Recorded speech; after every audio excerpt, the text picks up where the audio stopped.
Good morning students, welcome back to my channel study with Abhiman. So आज मैं आप लोगों के लिए पॉलिटेक्निक एंट्रेंस एग्जाम के लिए साइंस में फिजिक्स का चैप्टर फर्स्ट लेकर आया हूं। तो आज से मैं आप लोगों के लिए साइंस में फिजिक्स की क्लास स्टार्ट कर रहा हूं और आज मैं आप लोगों के लिए साइंस में फिजिक्स का चैप्टर फर्स्ट लेकर आया हूं। तो चैप्टर का नाम है मापन, जिसे हम इंग्लिश में बोलते हैं मेजरमेंट, और ये आपके इस चैप्टर का पार्ट 1 है। तो मैं आप लोगों को पहले ही बता दूं कि ये जो आपका चैप्टर है मापन, ये चैप्टर आप लोगों के एंट्रेंस एग्जाम के पॉइंट ऑफ व्यू से मोस्ट इंपॉर्टेंट चैप्टर है, क्योंकि आप लोगों के एंट्रेंस एग्जाम में इस चैप्टर से क्वेश्चंस पूछे आते हैं और आपके एंट्रेंस एग्जाम में इस चैप्टर से न्यूमेरिकल्स भी पूछे आते हैं। तो आज की इस वीडियो में मैं आप लोगों को इस चैप्टर के कुछ मोस्ट इंपॉर्टेंट थ्योरी पार्ट्स को डिटेल में पढ़ाने वाला हूं, और जो इस चैप्टर के थ्योरी पार्ट के बीच में से क्वेश्चंस बनते हैं वो भी मैं आपको सॉल्व करवाता हुआ चलूंगा। तो चलिए फिर आज की इस वीडियो को स्टार्ट करते हैं। तो वीडियो को स्टार्ट करने से पहले मैं आप लोगों को यह बता दूं कि मैं आप लोगों के एंट्रेंस एग्जाम की कंप्लीट प्रिपरेशन करवाने वाला हूं, वो भी एकदम फ्री में। आपको कुछ नहीं करना, बस चैनल को सब्सक्राइब कर लेना है और अपनी स्टडी स्टार्ट कर लेनी है। और इससे पहले मैंने आप लोगों के लिए साइंस में केमिस्ट्री की क्लास ऑलरेडी स्टार्ट कर दी है, और केमिस्ट्री में मैंने 2 चैप्टर भी कंप्लीट करवा दिए हैं, और इसके अलावा मैथमेटिक्स की क्लास भी मैंने स्टार्ट कर दी है, और मैंने मैथमेटिक्स में भी 1 चैप्टर कंप्लीट करवा दिया है। तो अगर अभी तक आप लोगों ने इन वीडियोस को नहीं देखा है तो आप चैनल पे जाकर इन वीडियोस को देख सकते हैं। मैंने चैनल पर साइंस में केमिस्ट्री की अलग से प्लेलिस्ट बना दी है और मैथमेटिक्स की अलग से प्लेलिस्ट बना दी है। आप चैनल पे जाकर प्लेलिस्ट चेक कर लीजिएगा, इन सब्जेक्ट्स की आपको वहां पे सभी वीडियोस लाइन से मिल जाएंगी। तो चलिए फिर आज की इस वीडियो को स्टार्ट करते हैं और देखते हैं इस चैप्टर का फर्स्ट टॉपिक क्या दिया है। तो इस चैप्टर का फर्स्ट टॉपिक आप लोगों को अपनी स्क्रीन के ऊपर दिख रहा होगा। यहां पे लिखा हुआ है भौतिक राशियां, जिसे हम इंग्लिश में बोलते हैं फिजिकल क्वांटिटीज। तो मैं आप लोगों को पहले ही बता दूं कि इस चैप्टर का जो थ्योरी पार्ट है, इस चैप्टर का थ्योरी पार्ट आपका मोस्ट इंपॉर्टेंट है, क्योंकि चैप्टर के थ्योरी पार्ट के बीच में से आप लोगों से क्वेश्चन पूछ लिए जाते हैं आप लोगों के एंट्रेंस एग्जाम में। तो इसीलिए इस चैप्टर का थ्योरी पार्ट आप लोगों के लिए मोस्ट इंपॉर्टेंट हो जाता है। तो यहां पे लिखा हुआ है भौतिक राशियां, जिसे हम इंग्लिश में बोलते हैं फिजिकल क्वांटिटीज। तो चलिए देखते हैं आखिर भौतिक राशियां ये होती क्या है। तो यहां पे लिखा हुआ है कि ऐसी सभी राशियां जिनका संबंध किसी भौतिक परिघटना से हो। अब यहां पे परिघटना लिखा हुआ है, परिघटना को हम इंग्लिश में क्या बोलते हैं? इसे हम इंग्लिश में बोलते हैं फिनोमेना। ध्यान रखिएगा, परिघटना को हम इंग्लिश में बोलते हैं फिनोमेना। तो यहां पे क्या लिखा हुआ है कि ऐसी सभी राशियां जिनका संबंध किसी भौतिक परिघटना से हो जो एक संख्या द्वारा व्यक्त की जा सके तथा प्रत्यक्ष या अप्रत्यक्ष रूप से मापी जा सके, भौतिक राशियां कहलाती हैं, यानी फिजिकल क्वांटिटीज कहलाती हैं। तो यहां पे सबसे पहले आपको भौतिक राशियों के बारे में बताया गया है कि ऐसी सभी राशियां जिनका संबंध किसी भौतिक परिघटना से हो जो एक संख्या द्वारा व्यक्त की जा सके तथा प्रत्यक्ष या अप्रत्यक्ष रूप से मापी जा सके, भौतिक राशियां यानी फिजिकल क्वांटिटीज कहलाती हैं। अब एग्जाम्पल के तौर पे आपको यहां पे बताया गया, जैसे लंबाई, वेग, चाल, समय आदि, ये सब क्या है? ये सब फिजिकल क्वांटिटीज हैं, यानी भौतिक राशियां हैं। ये आपको ध्यान रखना है। तो यहां पे भौतिक राशियों के कुछ उदाहरण दिए गए हैं, लंबाई, वेग, चाल, समय आदि, ये सब क्या है? ये सब भौतिक राशियां हैं, यानी फिजिकल क्वांटिटीज हैं। ये आपको ध्यान रखना है। तो ये आपका टॉपिक यहां पे हो गया भौतिक राशियां। अब चलिए इसके बाद देखते हैं नेक्स्ट टॉपिक यहां पे क्या दिया है। नेक्स्ट टॉपिक यहां पे दिया हुआ है मापन, जिसे हम इंग्लिश में बोलते हैं मेजरमेंट। तो चलिए देखते हैं आखिर मापन ये होता क्या है। तो यहां पे लिखा हुआ है कि किसी भौतिक राशि को मापने के लिए उस राशि के एक निश्चित परिमाण को मानक मान लेते हैं तथा इस मानक को उस राशि का मात्रक कहते हैं। अब यहां पे मात्रक लिखा है, मात्रक को हम इंग्लिश में क्या बोलते हैं? यूनिट बोलते हैं। ये आपको ध्यान रखना है। और इस चैप्टर से आप लोगों के एंट्रेंस एग्जाम में मात्रक से रिलेटेड कई क्वेश्चंस पूछे जाते हैं। अभी मैं आगे आपको बताऊंगा कि किस टाइप के क्वेश्चंस पूछे आते हैं। जो मात्रक वाला टॉपिक है ये आपका मोस्ट इंपॉर्टेंट है, मैं आपको पहले ही बता दे रहा हूं। तो यहां पे क्या लिखा हुआ है? यहां पे लिखा है कि किसी भौतिक राशि को मापने के लिए उस राशि के एक निश्चित परिमाण को मानक मान लेते हैं तथा इस मानक को उस राशि का मात्रक कहते हैं, यानी यूनिट कहते हैं। किसी दी गई राशि को इसके मात्रक से तुलना करने को मापन कहते हैं। ये लाइन आपकी मोस्ट इंपॉर्टेंट है और यहां से आपसे क्वेश्चन भी पूछा जा सकता है। अभी मैं आपको क्वेश्चन बता रहा हूं, नोट कर लीजिएगा। यहां पे लिखा क्या है कि किसी दी गई राशि को इसके मात्रक से तुलना करने को मापन कहते हैं, यानी मेजरमेंट कहते हैं। तो क्वेश्चन आपसे कैसे पूछा जाएगा, आप लोगों से क्वेश्चन पूछ लिया जाएगा कि किसी दी गई राशि को इसके मात्रक से तुलना करने को हम क्या कहते हैं, और आपको 4 ऑप्शंस दे दिए जाएंगे जिसमें आपका मापन भी दिया रहेगा।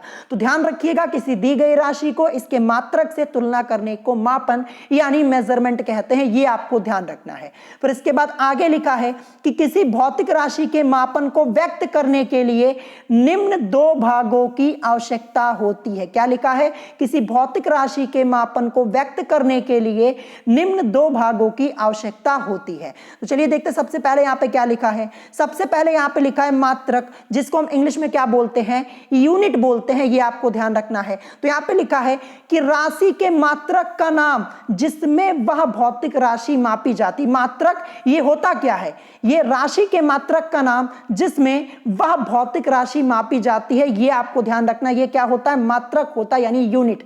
अब देखिए मैं आपको एग्जांपल के तौर पर समझा दूं। देखिए लंबाई का मात्रक क्या होता है, अगर मैं आपसे पूछूं कि लंबाई का मात्रक क्या होता है तो आप क्या बोलेंगे, मीटर ही तो बोलेंगे। लंबाई का मात्रक क्या होता है, मीटर होता है। तो लंबाई को हम किस में मापते हैं, लंबाई को हम मीटर में ही तो मापते हैं, ये आपको ध्यान रखना है। ठीक है, तो यहां पे क्या लिखा हुआ है, मात्रक के बारे में आपको बताया गया कि राशि के मात्रक का नाम जिसमें वह भौतिक राशि मापी जाती है, ये आपको ध्यान रखना। ये क्या है, ये आपका मात्रक हो जाएगा। ठीक है, फिर इसके बाद यहाँ पे सेकंड पॉइंट आपका लिखा है आंकिक मान।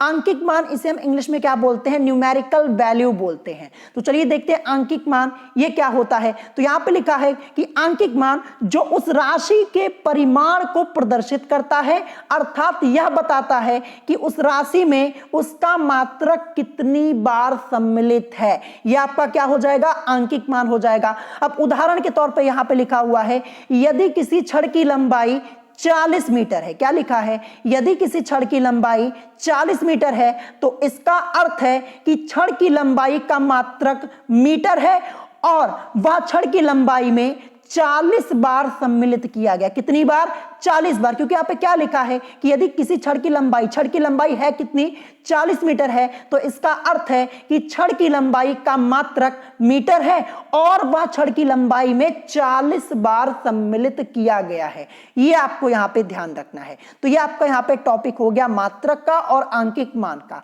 अब इसके बाद देखते हैं नेक्स्ट टॉपिक हमारा क्या दिया है। नेक्स्ट टॉपिक हमारा दिया है भौतिक राशियों के प्रकार तथा मात्रक। अब देखिए यहां से इस टॉपिक से आप लोगों के कई क्वेश्चंस बनते हैं। अभी सभी क्वेश्चंस मैं आपको लाइन से बताऊंगा।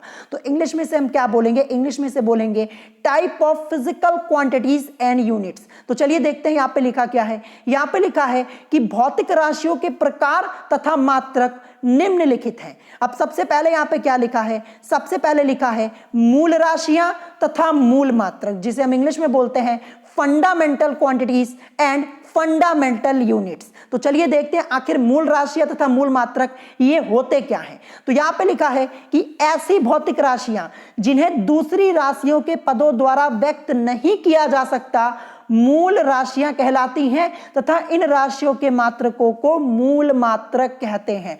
ये लाइन आपको लर्न होनी बहुत ही जरूरी है। मोस्ट इंपॉर्टेंट लाइन यहां पे लिखी है कि ऐसी भौतिक राशियां जिन्हें दूसरी राशियों के पदों द्वारा व्यक्त नहीं किया जा सकता मूल राशियां कहलाती हैं, यानी फंडामेंटल क्वांटिटीज कहलाती हैं, तथा इन राशियों के मात्रकों को मूल मात्रक यानी फंडामेंटल यूनिट्स कहते हैं। ये आपको ध्यान रखना है। फिर इसके बाद आगे यहां पे लिखा है कि भौतिकी के अध्ययन में कुल 7 राशियां मूल राशियां मानी जाती हैं। तो सबसे पहले आपको यही पता होना चाहिए कि भौतिकी के अध्ययन में कुल 7 राशियां मूल राशियां मानी जाती हैं। अब यहां पे राशियां सभी लिखी हुई हैं। सबसे पहले क्या लिखा है, लंबाई। क्या लिखा है, लंबाई लिखा हुआ है। अब देखिए लंबाई, इसका मात्रक क्या होता है। अगर आपसे पूछा जाए कि लंबाई का मात्रक क्या होता है तो मीटर होता है। अभी मैंने आपको ऊपर ही बताया था, लंबाई का मात्रक मीटर होता है। फिर इसके बाद यहाँ पे क्या लिखा है, द्रव्यमान लिखा है।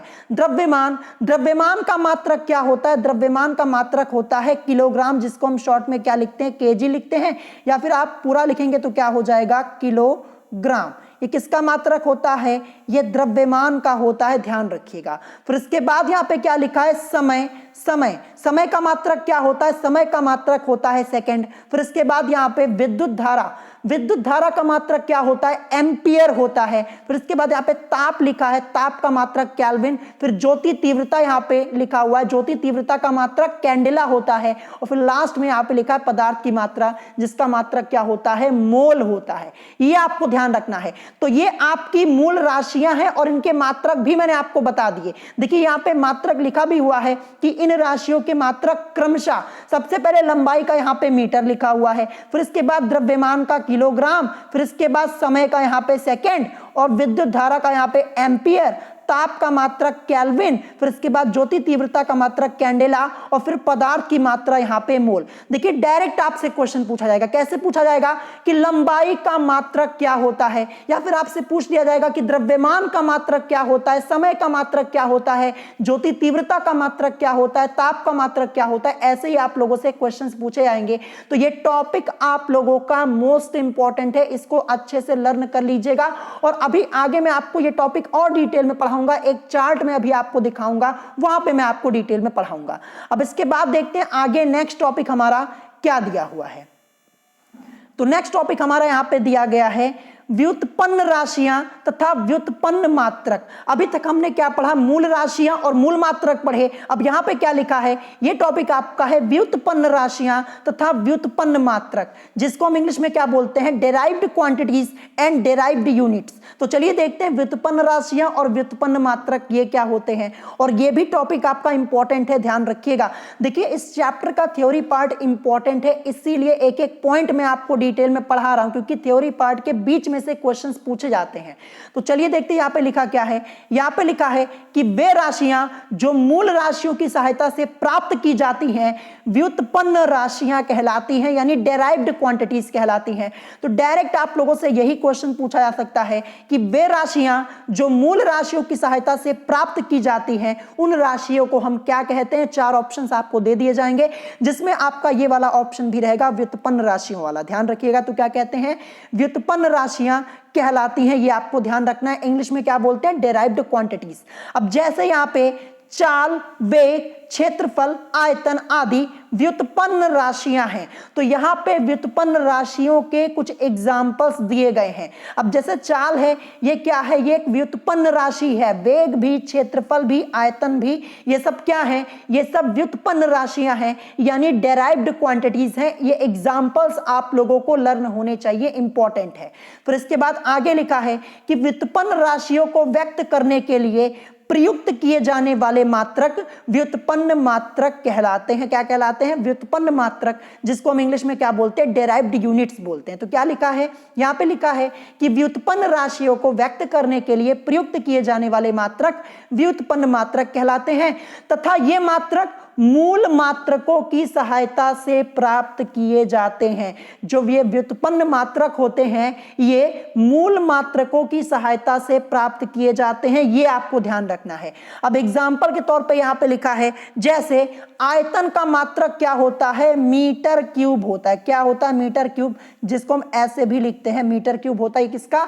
आयतन का मात्रक होता है। तो आपसे डायरेक्ट ऐसे भी पूछा जा सकता है कि आयतन का मात्रक क्या होता है, तो आप क्या बोलेंगे? मीटर क्यूब, या फिर आप इसको शॉर्ट में ऐसे लिख सकते हैं मीटर क्यूब को। यहां पे मैंने लिख के आपको बता दिया। फिर इसके बाद यहां पे लिखा है कि यह मात्रक मूल मात्रक की सहायता से प्राप्त किया गया। जो आयतन का मात्रक यहां पे मीटर क्यूब आपका लिखा हुआ, क्या लिखा? यह मात्रक मूल मात्रक की सहायता से प्राप्त किया गया है। अब चलिए आगे आते हैं। यहां पे उदाहरण के तौर पे क्या लिखा है? यहां पे नीचे कुछ राशियों के व्युत्पन्न मात्रक प्राप्त किए गए हैं। अब मैं आपको यहां पे सॉल्व करके डिटेल में समझा देता हूं।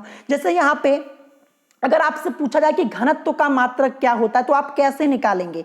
देखिए अभी मैं आपको ये निकाल के दिखाता हूं। और देखिए मैंने अभी आपको ऊपर बताया ना, मैंने आपको बताया ये मात्रक जो होते हैं इनको हम क्या करते हैं? मूल मात्रकों की सहायता से प्राप्त करते हैं। जो व्युत्पन्न मात्रक होते हैं ये मूल मात्रकों की सहायता से प्राप्त किए जाते हैं। तो चलिए अभी मैं आपको यहाँ पे निकाल के दिखाता हूँ। देखिए सबसे पहले क्या है? घनत्व दिया गया है। तो देखिए घनत्व बराबर होता क्या है? घनत्व बराबर आपका होता है द्रव्यमान द्रव्यमान बटे आयतन, ये फॉर्मूला आप सब लोगों ने पढ़ा होगा। देखिए इसका यूज होगा क्वेश्चन को सॉल्व करने में। तो यहां पे क्या लिखा है कि घनत्व बराबर द्रव्यमान बटे आयतन। अब देखिए द्रव्यमान का मात्रक क्या होता है, अभी ऊपर ही मैंने आपको बताया कि द्रव्यमान का मात्रक होता है किलोग्राम। क्या होता है? किलोग्राम होता है, जिसको हम शॉर्ट में क्या लिख सकते हैं? शॉर्ट में हम इसको लिख सकते हैं ऐसे कि ग्रा करके, ऐसे हम लिखते हैं, ठीक है। तो यही यहां पे लिखा है द्रव्यमान का मात्रक किलोग्राम, या फिर शॉर्ट में यहां पे लिख दिया गया है। फिर इसके बाद अपॉन में आपका क्या है? आयतन। आयतन का अभी ऊपर मैंने आपको बताया क्या होता है? मात्रक मीटर क्यूब होता है ना, तो यही आपका यहां पे मीटर क्यूब लिखा हुआ है, ठीक है। ये हमने यहां पे नोट कर दिया इसको। देखिए घनत्व बराबर द्रव्यमान बटे आयतन होता है। अब घनत्व का मात्रक निकालेंगे तो देखिए सबसे पहले हम द्रव्यमान का मात्रक यहां पे लिखेंगे, किसका? द्रव्यमान का, जो कि किलोग्राम होता है, और आयतन का क्या होता है? मीटर क्यूब होता है। तो अब इसको हम क्या लिख सकते हैं? आगे हम इसको लिख सकते हैं किलोग्राम पर मीटर क्यूब, यही तो लिखेंगे किलोग्राम पर मीटर क्यूब। ये आपका क्या हो जाएगा? यही आपका घनत्व का मात्रक हो जाएगा। अब जैसे मान लीजिए अगर आपको घनत्व का मात्रक डायरेक्ट लर्न है, डायरेक्ट याद है, तो आप तुरंत बताएंगे कि हाँ किलोग्राम पर मीटर क्यूब, ये आप बता देंगे। और जैसे मान लीजिए आपको नहीं लर्न है तो आप यहां पे निकाल भी सकते हैं। अगर आपको ये पता है कि घनत्व बराबर द्रव्यमान बटे आयतन होता है, तो घनत्व का जब आप मात्रक निकालेंगे तो सबसे पहले यहां पे द्रव्यमान का मात्रक लिखेंगे, किलोग्राम होता है, और आयतन का क्या होता है? मीटर क्यूब होता है। फिर सॉल्व करने पर आपको क्या मिल जाएगा? किलोग्राम पर मीटर क्यूब। तो बड़े आसानी से आप लोग निकाल सकते हैं ना, तो आसान है ना, आपको समझ में आ गया होगा। अब इसी तरीके से अगर आपसे पूछा जाए कि चाल का मात्रक क्या होता है, अगर आपको नहीं पता तो आपको यह फॉर्मूला पता होगा कि चाल बराबर क्या होता है? दूरी बटे समय होता है। तो देखिए चाल का मात्रक निकालेंगे तो क्या करेंगे? सबसे पहले जो दूरी का मात्रक है उसे लिख देंगे। दूरी का मात्रक मीटर लेते हैं, और समय का मात्रक सेकंड होता है। अब इसी को सॉल्व कर लेंगे तो हमें क्या मिलेगा? मीटर पर सेकंड मिलेगा, या फिर शॉर्ट में आप ऐसे भी इसको लिखते हैं मीटर पर सेकंड। तो आप निकाल सकते हैं बड़े आसानी से, ठीक है। यही मैंने आपको यहाँ पे डिटेल में बता दिया। तो जैसा कि अभी मैंने आपको ऊपर बताया ना कि जो व्युत्पन्न मात्रक होते हैं ये मूल मात्रकों की सहायता से प्राप्त किए जाते हैं, और मैंने आपको यहाँ पे सॉल्व करके भी दिखाया हुआ है। तो आई होप आपको ये टॉपिक समझ में आ गया होगा। टॉपिक इंपॉर्टेंट है। देखिए मात्रक से रिलेटेड मैं एक अलग से वीडियो आप लोगों को बना के दूंगा। मैं सभी भौतिक राशियों के मात्रक बता दूंगा, और मात्रक को हम कैसे रिप्रेजेंट करते हैं शॉर्ट में, ये सब मैं आपको डिटेल में बता दूंगा। आपको टेंशन लेने की जरूरत नहीं है, क्योंकि मात्रक से आपके क्वेश्चंस जरूर आते हैं। और जो इस बार आप लोगों का एंट्रेंस एग्जाम हुआ था 2021 में, जो ऑनलाइन एंट्रेंस एग्जाम हुआ था, वहां पे मात्रक से रिलेटेड कई क्वेश्चंस आए थे, और सेम वही क्वेश्चन आए थे जो मैंने करवाए हुए थे। तो जितना टॉपिक मैं आपको यहाँ पे पढ़ा रहा हूं ये सब आपको रिवाइज करते हुए चलना है साथ में, ठीक है, ध्यान रखिएगा। अब इसके बाद देखते हैं नेक्स्ट टॉपिक क्या दिया है। नेक्स्ट टॉपिक हमारा दिया है पूरक राशियां तथा पूरक मात्रक, जिसको हम इंग्लिश में क्या बोलते हैं? Supplementary quantities and supplementary units. तो चलिए देखते हैं पूरक राशियां और पूरक मात्रक ये क्या होता है। तो यहां पे लिखा हुआ है कि मूल राशियों तथा व्युत्पन्न राशियों के अतिरिक्त भी दो अन्य भौतिक राशियां होती हैं जिन्हें पूरक राशियां कहते हैं। पूरक राशियां, इनको हम इंग्लिश में बोलते हैं सप्लीमेंट्री क्वांटिटीज, ये आपको ध्यान रखना है। उदाहरण के तौर पर जैसे समतल कोण तथा घन कोण, ठीक है। एग्जाम्पल के तौर पे आपका क्या दिया है? समतल कोण तथा घन कोण। ये कैसी राशियां हैं? ये पूरक राशियां हैं। अगर आप लोगों से पूरक राशियों के उदाहरण पूछे जाएं, एग्जाम्पल पूछे जाएं, तो आप क्या बोलेंगे? समतल कोण तथा घन कोण। ध्यान रखिएगा पूरक राशियों के एग्जाम्पल्स क्या है? समतल कोण है और घन कोण है। इसको अच्छे से लर्न कर लीजिएगा, आपसे एग्जाम्पल भी पूछा जा सकता है। फिर इसके बाद लिखा है कि ऐसे मात्रक जिनका उपयोग पूरक राशियों को व्यक्त करने के लिए किया जाता है पूरक मात्रक कहलाते हैं, यानी सप्लीमेंट्री यूनिट्स कहलाते हैं। अब जैसे यहां पे रेडियन तथा स्टेरेडियन दिया है, तो देखिए समतल कोण का मात्रक क्या होता है? रेडियन होता है, और घन कोण का क्या होता है? स्टेरेडियन होता है। यही आपको ध्यान रखना है। देखिए समतल कोण का मात्रक क्या होता है? अगर आपसे पूछा जाए कि समतल कोण का मात्रक क्या होता है, आपसे पूछ लिया जाए क्वेश्चन के तौर पे कि समतल कोण का मात्रक क्या होता है, तो आप क्या बोलेंगे? रेडियन होता है। समतल कोण का क्या होता है? रेडियन होता है। और अगर आपसे पूछा जाए कि घन कोण का मात्रक क्या होता है, तो घन कोण का देखिए स्टेरेडियन यहां पे लिखा है और समतल कोण का यहां पे रेडियन लिखा हुआ है। ये आपको ध्यान रखना है, आपसे पूछा जा सकता है क्वेश्चन के रूप में। अब इसके बाद देखते हैं नेक्स्ट यहां पे क्या दिया है। नेक्स्ट यहां पे दिया है मात्रकों की पद्धति, जिसको हम इंग्लिश में क्या बोलते हैं, सिस्टम ऑफ यूनिट्स। तो देखिए मात्रकों की पद्धति, इस टॉपिक से भी कई क्वेश्चन बनते हैं, अभी मैं आपको बताऊंगा। तो चलिए देखते हैं आखिर मात्रकों की पद्धति ये होती क्या है। तो यहां पे लिखा हुआ है कि भौतिक राशियों के मापन के लिए मात्रकों की निम्नलिखित पद्धतियां प्रचलित हैं। तो चलिए देखते हैं, सबसे पहली पद्धति यहां पे क्या दी है, एफपीएस पद्धति दी है। क्या लिखा है, एफपीएस पद्धति। अब देखिए एफपीएस, इसको हम किस नाम से जानते हैं, पूरा नाम मैं आपको बता दूं। देखिए एफ से मतलब हमारा क्या हो जाएगा, फुट, क्या हो जाएगा, फुट। पी से हमारा मतलब क्या हो जाएगा, पाउंड। और एस से हमारा मतलब क्या हो जाएगा, सेकंड। ध्यान रखिएगा, एफ से हमारा मतलब फुट, पी से पाउंड और एस से हमारा मतलब हो जाएगा सेकंड। ये आपको ध्यान रखना है, यही आपकी एफपीएस पद्धति है। तो यहां पे क्या लिखा है कि इस पद्धति में लंबाई, द्रव्यमान तथा समय के मात्रक क्रमशः फुट, पाउंड तथा सेकंड होते हैं। ध्यान रखिएगा, जो एफपीएस पद्धति है, इस पद्धति में देखिए लंबाई का मात्रक क्या होता है, फुट, और द्रव्यमान का मात्रक क्या होता है, पाउंड, और समय का मात्रक क्या होता है, सेकंड। इस पद्धति में, एफपीएस पद्धति में, ये आपको ध्यान रखना है, ये एफपीएस पद्धति में मात्रक बताए जा रहे हैं। अगर आपसे पूछा जाए कि एफपीएस पद्धति में लंबाई का मात्रक क्या होता है, तो आप बोलेंगे फुट होता है। आपसे क्वेश्चन पूछ लिया जाए कि एफपीएस पद्धति में लंबाई का मात्रक क्या होता है, तो आप बोलेंगे फुट होता है। अगर आपसे पूछ लिया जाए कि एफपीएस पद्धति में द्रव्यमान का मात्रक क्या होता है, तो आप बोलेंगे पाउंड होता है। और अगर आपसे पूछा जाए कि एफपीएस पद्धति में समय का मात्रक क्या होता है, तो आप बोलेंगे सेकंड होता है। ये आपको ध्यान रखना है।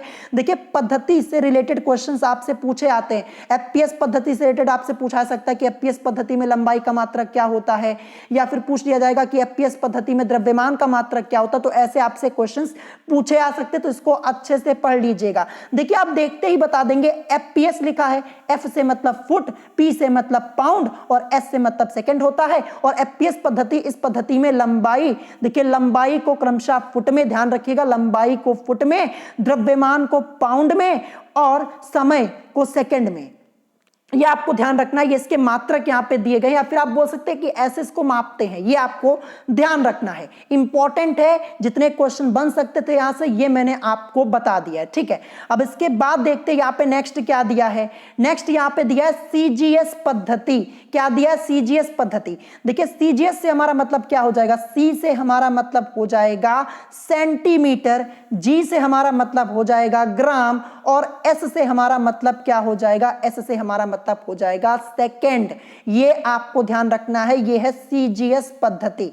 तो यहां पे क्या लिखा हुआ, यहां पे लिखा है कि सीजीएस पद्धति, इसमें लंबाई, द्रव्यमान तथा समय को क्रमशः देखिए सेंटीमीटर, ग्राम तथा सेकंड मात्रकों में मापा जाता है। ये आपको ध्यान रखना है। देखिए सीजीएस पद्धति में लंबाई को किसमें, लंबाई को सेंटीमीटर में, द्रव्यमान को किसमें, ग्राम में, किसमें, ग्राम में, ध्यान रखिएगा, और समय को किसमें, सेकंड मात्रकों में मापा जाता है। ये आपको ध्यान रखना है। अब जैसे आपसे पूछ लिया जाए क्वेश्चन के तौर पे कि सीजीएस पद्धति में लंबाई का मात्रक क्या होता है, तो आप बोलेंगे सेंटीमीटर होता है। या फिर आपसे पूछ लिया जाए कि सीजीएस पद्धति में द्रव्यमान का मात्रक क्या होता है, तो आप बोलेंगे ग्राम होता है। या फिर आपसे पूछ लिया जाए कि सीजीएस पद्धति में समय का मात्रक क्या होता है, तो आप बोलेंगे सेकंड होता है। तो ऐसे आपसे पूछा जा सकता है, अलग अलग पद्धति में ऐसे मात्रक आप लोगों से पूछे आते हैं आपको कंफ्यूज करने के लिए।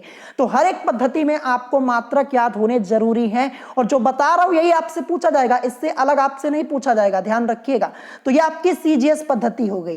तुरंत आप देख के जान जाएंगे, सी से मतलब क्या हो जाएगा, सेंटीमीटर, जी से मतलब ग्राम, और एस से मतलब सेकंड। यानी सीजीएस पद्धति में इसमें लंबाई द्रव्यमान तथा समय को क्रमशः सेंटीमीटर, ग्राम तथा सेकंड मात्रकों में मापा जाता है। यानी लंबाई को किसमें, लंबाई को सेंटीमीटर में, द्रव्यमान को ग्राम में और समय को सेकंड मात्रकों में मापा जाता है। ये आपको ध्यान रखना है। अब आते हैं नेक्स्ट, यहाँ पे नेक्स्ट क्या दी है, नेक्स्ट यहाँ पे दी है यूनिट, यहाँ पे दी हुई है एमकेएस पद्धति।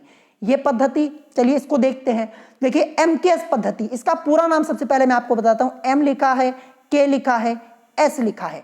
एम से मतलब हमारा मीटर से हो जाएगा, के से मतलब किलोग्राम और एस से मतलब हमारा हो जाएगा सेकंड से। ये आपको ध्यान रखना है। तो चलिए देखते हैं एमकेएस पद्धति। इसमें लंबाई, द्रव्यमान तथा समय के मात्रक क्रमशः मीटर, किलोग्राम व सेकंड होते हैं। ध्यान रखिएगा। तो देखिए सबसे पहले क्या लिखा है इसमें, लंबाई। देखिए लंबाई का मात्रक इस पद्धति में क्या होता है, मीटर, और इसके बाद द्रव्यमान का किलोग्राम और समय का क्या होता है, सेकंड होता है। तो क्वेश्चन कैसे पूछा जाएगा कि एमकेएस पद्धति में लंबाई का मात्रक क्या होता है, तो आप बोलेंगे मीटर होता है। फिर आपसे पूछा जा सकता है कि एमकेएस पद्धति में द्रव्यमान का मात्रक क्या होता है, तो आप बोलेंगे किलोग्राम होता है। या फिर आपसे पूछा जा सकता है कि एमकेएस पद्धति में समय का क्या होता है, तो सेकंड होता है। देखिए तीनों पद्धतियों में, एफपीएस पद्धति, सीजीएस पद्धति और एमकेएस पद्धति में जो समय के मात्रक हैं क्या है, सेकंड ही है। देखिए एफपीएस पद्धति में समय का मात्रक सेकंड ही है। फिर इसके बाद सीजीएस पद्धति में भी समय का मात्रक क्या है, आपका सेकंड ही है, और एमकेएस पद्धति में भी सेकंड है। ये कॉमन है, ये तो आपको बड़े आसानी से याद हो जाएगा। और इसके अलावा जो है वो तो मैंने आपको बता दिया। तो ऐसे आपसे क्वेश्चंस पूछे जा सकते। तो एमकेएस देख के आप बता देंगे, एम से मीटर, के से किलोग्राम, एस से सेकंड। यानी एमकेएस पद्धति, इसमें लंबाई, द्रव्यमान तथा समय के मात्रक क्रमशः मीटर, किलोग्राम व सेकंड होते हैं। यानी लंबाई का मात्रक मीटर, द्रव्यमान का किलोग्राम और यहाँ पे समय का सेकंड हो जाएगा। तो आई होप आपको समझ में आ गया होगा। अब नेक्स्ट देखते हैं फोर्थ वाली, और यही आपकी मोस्ट इंपॉर्टेंट है, एसआई पद्धति। ठीक है, एसआई पद्धति। तो यहां पे क्या लिखा है कि यह मात्रकों की अंतरराष्ट्रीय प्रणाली यानी इंटरनेशनल सिस्टम ऑफ यूनिट्स है। सबसे पहले आपको यही ध्यान रखना है, जो एसआई पद्धति है यह मात्रकों की अंतरराष्ट्रीय प्रणाली है, यानी इंटरनेशनल सिस्टम ऑफ यूनिट्स है। ये आपको ध्यान रखना है। तथा संपूर्ण भौतिकी में प्रयुक्त होने वाली विस्तृत पद्धति आपकी कौन सी है, एसआई पद्धति है। ये आपको ध्यान रखना है। ठीक है, अब चलिए आगे देखते हैं। आगे यहां पे लिखा हुआ है, इस एसआई पद्धति में 7 मूलभूत मात्रक तथा 2 पूरक मात्रक सम्मिलित हैं। तो ये चार्ट अभी मैं आपको यहां पे डिटेल में पढ़ाने जा रहा हूं, और ये चार्ट आप लोगों को आज ही लर्न कर लेना है। देखिए ये चार्ट आपका एसआई पद्धति से रिलेटेड है, ये आपको ध्यान रखना है। यहां पे मैंने आपको बताया ना कि जो एसआई पद्धति है यह मात्रकों की अंतरराष्ट्रीय प्रणाली यानी इंटरनेशनल सिस्टम ऑफ यूनिट्स है, तथा संपूर्ण भौतिकी में प्रयुक्त होने वाली विस्तृत पद्धति है। इस एसआई पद्धति में 7 मूलभूत मात्रक, ध्यान रखिएगा, जो एसआई पद्धति होती है इसमें 7 मूलभूत मात्रक और 2 पूरक मात्रक होते हैं। तो चलिए देखते हैं यहां पे। तो यहां पे क्या लिखा है, यहां पे लिखा हुआ है कि मूल मात्रकों की एसआई प्रणाली। क्या लिखा है, मूल मात्रकों की एसआई प्रणाली। तो एक तरफ मूल राशियां लिखी हैं, एक तरफ मूल मात्रक लिखे हैं, और यहां पे क्या लिखा हुआ है, संक्षिप्तियां, यानी किससे हम रिप्रेजेंट करते हैं, ये आपका लिखा हुआ है। जो ये चार्ट अभी मैं आपको पढ़ाने जा रहा हूं, इसको अच्छे से आपको लर्न कर लेना है। अगर ये लर्न कर लेंगे तो यहां से आपको क्वेश्चंस जरूर देखने को मिलेंगे। तो देखिए सबसे पहले मूल राशियों में क्या लिखा है, लंबाई लिखी है, लेंथ यहां पे लिखी हुई है, लंबाई। तो देखिए लंबाई, इसका मात्रक क्या होता है, मीटर होता है। तो अगर आपसे क्वेश्चन पूछा जाए कि लंबाई का एसआई मात्रक क्या होता है, ऐसे आपसे क्वेश्चन पूछा जाएगा, क्योंकि हम यहाँ पे एसआई प्रणाली पढ़ रहे हैं, बहुत ही ध्यान से समझिएगा। देखिए यहाँ पे आपसे पूछा जाएगा कि लंबाई का एसआई मात्रक क्या होता है, ऐसे आपसे क्वेश्चन पूछा जाएगा। क्या पूछा जाएगा कि लंबाई का एसआई मात्रक क्या होता है। आपको 4 ऑप्शन दे दिए जाएंगे, जिसमें आपका मीटर वाला भी होगा। तो ध्यान रखना है, लंबाई का एसआई मात्रक क्या होता है, मीटर। और मीटर को हम संक्षिप्त में कैसे लिखते हैं, एम लिखते हैं, ऐसे। ठीक है, आप लोगों ने पढ़ा होगा। तो संक्षिप्तियां देखिए, यहां पे एम लिखा हुआ है, लंबाई का एसआई मात्रक मीटर, और मीटर को हम एम से रिप्रेजेंट करते हैं, ये आपको ध्यान रखना है। फिर इसके बाद नेक्स्ट यहां पे क्या दिया है, द्रव्यमान आपका दिया हुआ है। तो देखिए द्रव्यमान इसका मात्रक क्या होता है। आपसे क्वेश्चन कैसे पूछा जाएगा, द्रव्यमान लिखा रहेगा, फिर इसके बाद पूछ दिया जाएगा कि द्रव्यमान का एसआई मात्रक क्या होता है। क्या पूछा जाएगा, द्रव्यमान का एसआई मात्रक क्या होता है। तो आप क्या बोलेंगे, क्या होता है, द्रव्यमान का एसआई मात्रक जो होता है वो होता है किलोग्राम। क्या होता है, किलोग्राम। और किलोग्राम को हम शॉर्ट में क्या लिखते हैं, के और जी लिखते हैं, जिसका मतलब क्या होता है, किलोग्राम होता है। तो केजी से रिप्रेजेंट करते हैं। तो ऑप्शन में आपको केजी भी लिखा हुआ मिल सकता है, या फिर पूरा किलोग्राम, या फिर आपको ऐसे किग्रा ऐसे लिखा हुआ मिल सकता है। तो ये आपको ध्यान रखना है। तो ऐसे आपसे क्वेश्चन पूछा जाएगा। नेक्स्ट यहां पे दिया है समय। समय का एसआई मात्रक क्या होता है, समय का एसआई मात्रक सेकंड होता है, और सेकंड को हम शॉर्ट में एस से रिप्रेजेंट करते हैं, यहां पे लिखा हुआ है। फिर इसके बाद विद्युत धारा का एसआई मात्रक क्या होता है, विद्युत धारा का एसआई मात्रक क्या होता है। ये क्वेश्चन आप लोगों के एंट्रेंस एग्जाम में कई बार पूछा जा चुका है, ये आपको ध्यान रखना है। तो दोबारा भी आपसे पूछा जा सकता है। अगर आपसे पूछा जाए कि विद्युत धारा का एसआई मात्रक क्या होता है, तो आप बोलेंगे एम्पियर होता है, जिसको हम ए से रिप्रेजेंट करते हैं। या फिर ऐसे भी आपसे यह क्वेश्चन पूछा गया है, केवल ऐसे कि विद्युत धारा का मात्रक क्या होता है, तब भी आप बोलेंगे एम्पियर ही होता है। ये आपको ध्यान रखना है। फिर इसके बाद नेक्स्ट यहां पे क्या दिया है, नेक्स्ट यहां पे दिया है ताप। ताप का एसआई मात्रक क्या होता है, केल्विन होता है, और इसको हम के से रिप्रेजेंट करते हैं। ये आपको ध्यान रखना है। देखिए, आपको कंफ्यूज करने के लिए क्वेश्चन में चेंज कर दिया जाएगा। आपसे पूछ दिया जाएगा कि ताप का एसआई मात्रक क्या होता है, या फिर आपसे पूछ दिया जाएगा कि ताप का एसआई प्रणाली में मात्रक क्या होता है, और ऑप्शन में आपको के लिख के दे देगा, केल्विन ना लिख के दे देगा। तो आपको ध्यान रखिएगा, आपको ध्यान रखना है कि जो केल्विन है इसको हम के से रिप्रेजेंट करते हैं, ध्यान रखिएगा। नेक्स्ट यहां पे दिया है ज्योति तीव्रता। तो ज्योति तीव्रता का एसआई मात्रक क्या होता है, कैंडेला होता है, और शॉर्ट में इसको हम सी डी से रिप्रेजेंट करते हैं। देखिए सी डी यहां पे लिखा हुआ है। तो ज्योति तीव्रता का एसआई मात्रक कैंडेला, जिसको हम शॉर्ट में सी डी से रिप्रेजेंट करते हैं, ये आपको ध्यान रखना है। एसआई प्रणाली में ज्योति तीव्रता का मात्रक क्या होता है, कैंडेला होता है। ऐसे भी आपसे क्वेश्चन पूछा जा सकता है। फिर इसके बाद एसआई पद्धति में पदार्थ की मात्रा, इसका मात्रक मोल होता है, जिसको हम शॉर्ट में MOL से रिप्रेजेंट करते हैं। ये आपको ध्यान रखना है। अब नीचे देखिए, यहां पे पूरक राशियां दी गई हैं। क्या दिया है, पूरक राशियां। अभी ऊपर ही मैंने आपको पढ़ाया था, वो मात्रक भी बताए थे। तो देखिए पूरक राशियां, यहां पे एसआई पद्धति में मात्रक, और संक्षिप्तियां ये आपका दिया हुआ है। तो समतल कोण, इसका मात्रक क्या होता है, रेडियन। क्या होता है एसआई पद्धति में, इसका मात्रक रेडियन, और शॉर्ट में इसको RAD लिखते हैं, ये आपको ध्यान रखना है। और घन कोण, इसका मात्रक एसआई पद्धति में स्टेरेडियन होता है। स्टेरेडियन को शॉर्ट में हम क्या लिखते हैं, SR से लिखते हैं।